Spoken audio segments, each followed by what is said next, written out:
सूर्य षष्ठी का पर्व पूरे देश में धूमधाम से मनाया जाता है। हालांकि विदेशों में भी अब सूर्य षष्ठी का पर्व देखने को मिलता है।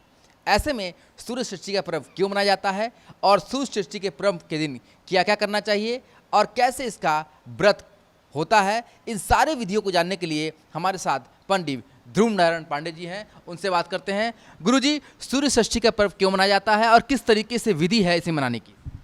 यह अनादिकाल से सूर्य संप्रदाय के लोग मगध राज बिहार में सूर्य उपासक थे। ये गायत्री और सूर्य की उपासना से हर कार्य सिद्ध कर लेते थे। उन्हीं से धीरे धीरे ये चारों तरफ फैला और सूर्य की जो शक्ति है, और ये एक तरह से गणेश जी, ये श्याम कार्तिकेय जी की बेटी हैं छठी मैया, तो इनको सूर्य का आशीर्वाद है। जो इनका उपासना करता है, जो इनकी आज कार्तिक शुक्ल पक्ष षष्ठी व्रत रहता है और उनकी उपासना करता है, उसकी पुत्र मनोकामना निश्चित पूरी होती है। ऐसे सभी मनोकामनाओं की पूर्ति के लिए बड़ा कठिन यह तपस्या पूर्ण व्रत है। पहले दिन 2 दिन पहले लौकी का प्रयोग करते हैं। उसके ठीक 1 दिन पहले व्रत की छठी के पंचमी के दिन ये रसियाव खाते हैं, जिसको बखीर भी बोलते हैं। गुड़ और चावल का सेवन करते हैं और षष्ठी के दिन बिल्कुल निराजल रहते हैं, कुछ नहीं खाते हैं और शाम का अर्घ देते हैं और सुबह सप्तमी के दिन अर्घ दे करके पूर्णाहुति करते हैं। ये 3 दिन का बहुत ही जटिल, कठिन और तपस्यापूर्ण व्रत है। जो सूर्य षष्ठी का व्रत रहता है, छठी मैया जो कि श्याम कार्तिकेय की बेटी हैं, लड़की हैं, उनकी उपासना करता है, उसको निश्चित ही पुत्र रत्न की प्राप्त होती है, उनकी मनोकामना पूरी होती है। और यह एक तरह से सूर्य शक्ति की उपासना है। सूर्य के इस महापर्व को जहाँ भगवान भास्कर की आराधना लोग करते हैं, वही छठी मैया भी कहते हैं।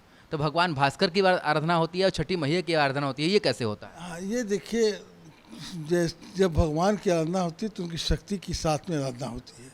सिर्फ राम की पूजा नहीं होती, हमारे सीताराम की पूजा होती है। जो छठी है वो छठ का दिन है, वो देवी स्वरूप में है। हमारे लड़की भी लक्ष्मी है, पत्नी भी लक्ष्मी है, दादी भी लक्ष्मी है।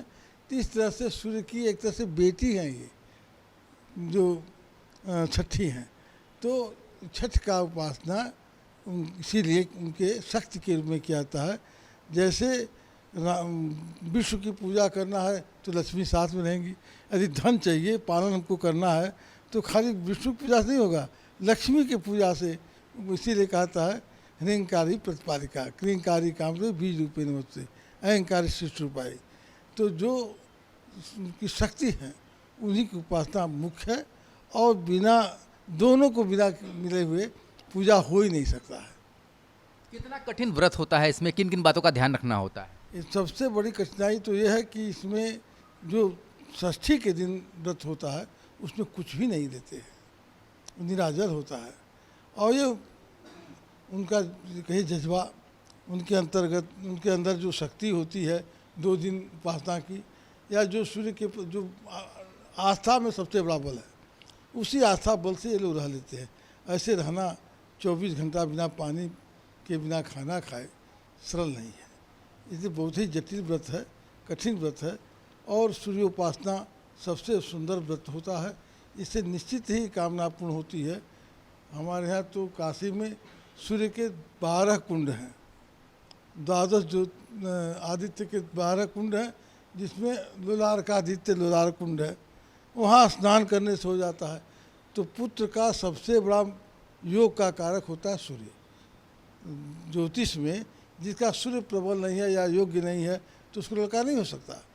तो सूर्य के ही कृपा से लड़का का योग बनता है, और सूर्य की जो शक्ति है वही लड़का पैदा करती है, समझ ना। तो इस नाते सूर्य के साथ साथ उनकी शक्ति की भी उपासना आवश्यक है। जिस तरीके से गुरुजी ने बताया कि आखिर सूर्य षष्ठी क्यों मनाई जाती है और कितना कठिन ये व्रत होता है, पर जो भी इस व्रत को करता है और भगवान भास्कर और छठी मैया की आराधना करता है, उसे मनोवांछित फल की प्राप्ति जरूर होती है। वीडियो जर्नलिस्ट शिवम मिश्रा के साथ Sushant Mukherjee, news state, Varanasi. News nation अब व्हाट्सएप पर खबरों के ताजा अपडेट के लिए न्यूज नेशन के इस क्यूआर कोड को स्कैन करें